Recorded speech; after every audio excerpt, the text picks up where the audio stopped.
Bem-vindos ao canal Química Pelúcio. E nessa videoaula nós vamos conversar... Ai, falei tudo errado já do começo já, né? Vamos conversar sobre ligações químicas, beleza? Essa aula vai ser um panorama geral. Nós vamos conversar um pouquinho sobre a tendência reacional eletrônica de alguns elementos, né, da tabela periódica e falar um pouquinho geral dos tipos de ligação que nos esperam aí no caminho das ligações, beleza? Então, gente, olha só. Primeiro vamos começar falando um pouquinho sobre ela, a perigosa, a temida, a tabela periódica, ok? Então aqui está a nossa amiga tabela periódica. Vou desenhar só essa parte aqui, gente, beleza? Eu sei que tem a outra parte ali de baixo e tudo mais, mas já serve só pra gente conversar um pouco aqui. Bom, gente, vocês lembram quais são os principais classes, né, de classificação dos elementos, principalmente a sua natureza, né, são os metais. Então aqui, ó, lembrando que os metais, eles são a maioria dentro da tabela, né? Então a maioria dos elementos, eles são metálicos. Então a maioria, nossa, um monte, né, professor? Um monte, isso mesmo. Os metais, eles enchem aqui, ó. Fica tudo cheio, só de metal quase toda a tabela, certo? Professor, vamos conversar sobre esses camaradas, né? Vamos conversar com ele. Vamos fazer uma entrevista, né, sobre os metais, o que eles gostam em relação à configuração eletrônica, certo? Que tal um debate aí com eles, né? Civilizado, coisa meiga, né? Quem sabe? Então vamos lá, gente. Seguinte, metal. O que você gosta normalmente de fazer em relação aí aos seus elétrons, sabe? Porque eu fiquei sabendo de uma história que os átomos, quando vão fazer ligação, o que importa de verdade é a sua camada de valência, certo? É o que ele tem lá na sua última camada. Então eu quero saber o seguinte, Metal. O que você gosta de fazer em relação à sua camada de valência, aos elétrons de valência, aos seus elétrons da última camada? O que você gosta de fazer? Como é que funciona quando você vai participar de uma ligação? Qual que é a tua tendência natural às vezes? Então, é o seguinte, né? Você sabe que eu sou um metal, né? Aquela coisa diferente, né? Brilhoso, conduz eletricidade, conduz calor, sou bonito, sou meigo, né? Charmoso. E é o seguinte, ó. Eu gosto de pegar os meus elétrons lá na última camada eletrônica e eu gosto de doar eles. Eu gosto de doar eles, eu gosto de perder. Sou uma pessoa caridosa. Eu gosto de doar esse elétron para quem precisa. Pois bem, que atitude bonita, né, Metal? Então você gosta de pegar os elétrons lá da sua camada de valência e você tem a tendência a perder eles, né, a doar eles. É isso que eu entendi? Perfeitamente, perfeitamente. É isso mesmo. Sou uma pessoa de bom coração, gosto de dar esses elétrons, gosto de doá-los, coisa que é de mim mesmo, de mim para mim. E isso, palavras lindas e belas. Bom, então como você pode ver nessa entrevista maravilhosa de eu comigo mesmo, vamos entender o seguinte, que os metais, gente, eles têm essa tendência. A tendência deles eletronicamente é pegar os elétrons que eles têm lá na última camada e doar, perder eles, certo? Essa é a tendência deles.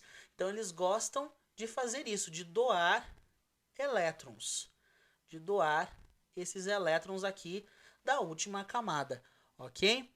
E o que acontece, gente? Normalmente a gente diz que essa tendência deles de perder elétrons, certo?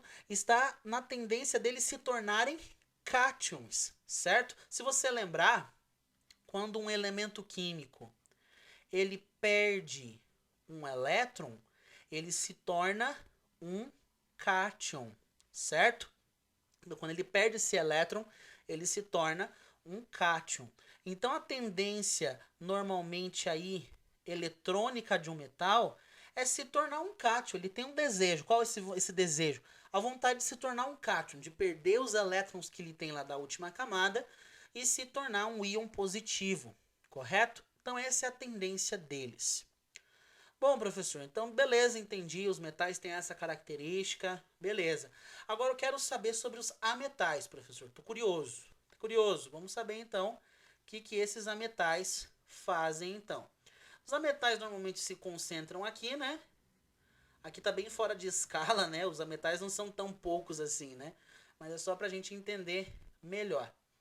Então é o seguinte, agora eu quero ter aquela conversa maravilhosa, né? Se eu acertar a caneta aqui que eu tô escrevendo, vamos ter aula, senão não vamos ter aula, né? Isso. Muito estressado, professor. Que é isso? Não, tô estressado não. Tô de boaça, de boaça. Olha só então. Um ametal, gente, seguinte. O ametal, ele tem uma característica oposta. Fiquei sabendo disso, seu ametal, que você tem uma característica oposta. Você, tipo assim, tudo que o metal é, você é ao contrário. Isso é verdade? Como é que você vive desse jeito? Então, é isso mesmo. Tudo que o metal é, eu sou o contrário, eu sou vida louca. Se ele gosta de conduzir calor, eu odeio, detesto, tenho um ranço. Se ele gosta, o metal gosta de conduzir eletricidade. Eu odeio, tenho nojo. Eletricidade, nojo, não gosto. Certo? Então o que acontece? Por que você é desse jeito? E em relação à sua configuração eletrônica, o que você gosta de fazer? Bom, eu sou totalmente ao contrário do metal. O metal gosta de doar elétrons, caridoso. Eu sou egoísta mesmo. Sou egoísta em relação aos metais. Eu sou egoísta mesmo. Eles gostam de doar elétrons. Eu sou ganancioso. Eu gosto de receber esses elétrons. Então eu gosto de receber esses elétrons aqui. Ah, mas só diante deles então que você é assim? Sim, só diante deles que eu sou assim.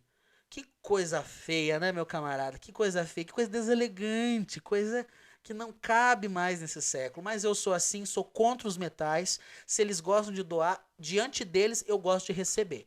Eu gosto de receber elétrons, não tem caridade não. Bom, então vocês ouviram aí o depoimento meu em relação a minhas, né? Isso mesmo, como vocês ouviram, né? Nem, né, nada aconteceu nesse momento aqui, mas é o seguinte, o ametal, gente, ele tem essa característica diante de um metal. Os ametais, eles têm a tendência a receber elétrons. Então, os metais gostam de doar. E quando um ametal está diante de um metal, ele tem a tendência a receber esses elétrons. Sério, professor? Sério. Então, por exemplo, um ametal Y, genérico aqui, ele quando recebe um elétron, ele tem a tendência a se tornar um ânion, um íon negativo, certo? Então, um ânion, um íon negativo. Ah, então é característica dos ametais mesmo, professor, quando estão diante de um metal, ter essa tendência aí de receber elétrons? Sim, de se tornar um ânion, ok?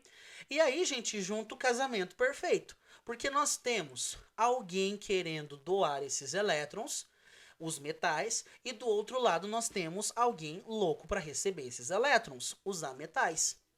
Pega alguém que quer doar, alguém que quer receber, casou, né? Casou perfeitamente. Por isso que a primeira ligação que nós vamos estudar é a ligação que envolve os metais e os ametais, certo? E olha que interessante, esses metais têm a característica de se tornarem cátions e os ametais têm a característica de se tornarem ânions. Ou seja, a ligação entre um metal e um ametal tem caráter de ligação que envolve íons. Por isso que nós chamamos esse tipo de ligação iônica. Beleza? De ligação iônica. É a ligação entre metal e ametal. Então, professor, tem caráter iônico? Sim, tem caráter iônico. Professor, mas é o seguinte, nem sempre, né? Será que sempre assim, só metal e ametal? Na natureza tudo é assim, sempre vai ter um metal no meio e um ametal grudado no outro? Nem sempre. Por exemplo, na molécula de água, a gente encontra hidrogênio e oxigênio. Os dois não têm característica metálica. O oxigênio é a metal e o hidrogênio é a parte, na dele. Ué, mas como é que eles se unem se nenhum gosta de, se não tem tendência a doar só a maioria deles ali que tem tendência a receber. Aí que vem outras formas de ligação. Por exemplo, quando eu vou fazer a ligação de um ametal com um outro ametal, essa ligação ela não é baseada na iônica, em caráter iônico, de íons formados. Na realidade, vai haver um companheirismo entre esses ametais, certo? Os ametais, eles, né, tipo, lembra que o ametal, quando está diante de um metal, quer fazer tudo o oposto. Mas entre eles mesmos, né, entre os ametais mesmo aqui, existe um companheirismo, são mais companheiros, são mais agradáveis, são mais próximos, são mais brothers, são mais sisters um do outro, certo? O que acontece? Eles vão pegar os elétrons da última camada dele e eles vão compartilhar um com o outro, vão repartir ali, o meu elétron é seu elétron e o seu elétron é meu elétron. Aquela parceria, entendeu? Então é uma ligação baseada no que nós chamamos de caráter covalente, no caráter de ser compartilhado, repartido esses elétrons da última camada. Então, quando acontece esse compartilhamento, a ligação entre um ametal e outro ametal, nós chamamos essa ligação de ligação covalente. Beleza? Ligação covalente. Entendi, professor. Entendi. Sossegado, tá bom? Agora, na natureza também não vai ter só metal com ametal, ametal com ametal. Metal e metal também se ligam, professor? É claro, meu querido. Como é que vai surgir uma barra de ferro, uma barra de alumínio, uma barra de cobre? Tem que ter alguma coisa que ligue eles ali. E essa ligação entre metal e metal é o que nós chamamos de ligação metálica. Na realidade, essa ligação aqui a nível de ensino médio, ela vai ser a ligação mais simples que nós vamos lidar, certo? Não vai dar muito trabalho para nós, não. Então, a ligação metálica é uma ligação entre os próprios metais, que mostra como um metal está ligado a outro, tranquilo? Mas eu quero que você entenda de maneira geral, seja de caráter iônico, seja de caráter covalente, seja de caráter metálico. O objetivo das ligações é o quê? Buscar estabilidade eletrônica, certo? Então, os átomos independente estável, vamos escrever certo, estável, certo? Então, o objetivo deles, seja se ligando de uma forma iônica, covalente, metálica, é alcançar estabilidade, configuração eletrônica estável, ok? Bom, gente, então era isso por essa videoaula. A gente viu um panorama geral das ligações iônicas, covalentes, metálicas, e nas próximas aulas nós vamos desmembrar esse assunto uma por uma, beleza? Então acompanhe a nossa próxima videoaula.